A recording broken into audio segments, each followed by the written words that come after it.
masasabi mo doon sa admission ni na way back then, nung DOJ secretary pa siya, talagang nakipag-usap siya sa mga investigators ng ICC? Well, una, nagpapasalamat ako sa kanya kasi we have been trying to secure evidence that the government has been cooperating with the ICC even if we are no longer a party to the Rome Statute.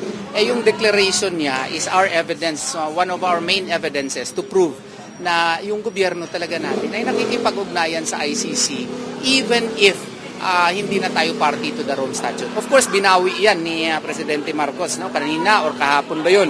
Pero deklarasyon na yun ombudsman pa siya at nag-confirm siya na nakikipag-ugnayan siya sa ICC at saka kay Senator Trillanes. So this constitutes proof that there was a long time ago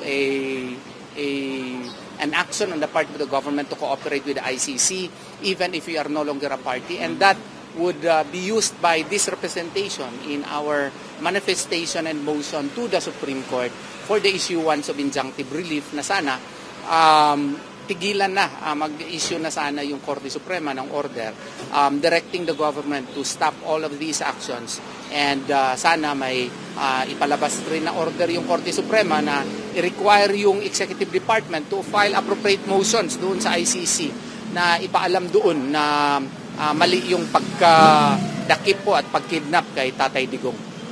Tapos way back sa isang Senate hearing, ang sinabi ni Ombudsman Boy Rimulya na never silang nag-assist, never silang nakipag-usap. Kaya nga And then, itong recent statement niya, in-admit niya, is that a ground for perjury na pwedeng habulin ng Senate? Ang bilis ng piniprepare na namin yan ngayon. So, the testimony of then DOJ Secretary Rimulya was under oath.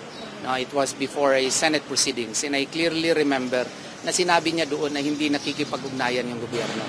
Pero yung declaration niya recently na yun pala, totoo palang nakikipag-ugnayan sila, that may be a ground for a perjury or other appropriate cases, false testimony, no, in other proceedings. So, as to whether or not we will file cases, abangan ang susunod na kabanata. Pero yung mga ganyang galawan, ganyang mga offense, sa tingin natin offense, is that pwedeng maging ground para ma-impeach si Ombudsman Boy? Supposedly, of course, that's betrayal of public trust. That's a grave violation of the Constitution because as a public officer, he is supposed to take an oath of office that he will, promise and to implement or to obey the Constitution and the laws of the land. So sa tingin ko, supposedly, there is a ground for impeachment. But then again, I'm not a congressman. If you file a complaint before the House of Representatives now, you need the endorsement of at least one congressman. So that will be circuitous. But we never know. Baka meron pong mamamayan natin na maglakas loob na mag-file ng ganong kaso po. Pero sa sitwasyon ngayon, sa realidad ngayon, baka hindi tayo uubra sa House of Representatives. Sir, gaano kalaking advantage dito sa part natin sa camp ng mga Duterte na yung admission ni Ombudsman Boy Rimulya? Advantage yun kasi na-prove natin na we were right all along. That the government has been cooperating with the ICC even if we are no longer a party to the Rome Statute. And his declaration 2 days ago was proof of that fact. And we will really use that, and as a matter of fact, we have used that already in a manifestation, bar motion that we filed before the Supreme Court, hoping and praying that the Supreme Court will step in and issue an injunctive relief in our favor. Sir, may sinasabi ng NBI na sana wag nang bigyan ng malis yung pakikipag-usap dati ni Rimulya, knowing na meron naman daw talaga tayong obligation to the international community. Talagang parang part ng role talaga ng DOJ Secretary before is kausapin yung mga witnesses. Well, with due respect to the NBI ang nagsabi niya, with due respect, medyo lagay siguro natin yan sa proper perspective, no? First, we are no longer party to the Rome Statute. And we have our own legal system here. As a matter of fact, NBI is part of the fabric of our legal system, and it is under the DOJ.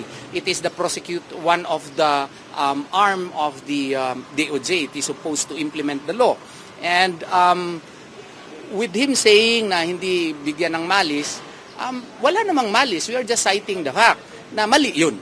And the fact na wala naman tayong obligasyon doon. Dapat ang legal system natin ang masusunod. Kung meron mang ibang tao na naniniwala na may krimen na ginawa si former President Rodrigo Duterte, edi i-file nila dito sa kaso ang kaso sa Pilipinas. Kung naniniwala sila may nilabag na batas yung aking kliyente na si Senator Bato de la Rosa, edi i-file nila dito sa Pilipinas. Bakit doon tayo sa banyagang korte? Thank you, Attorney. Thank Salamat. you.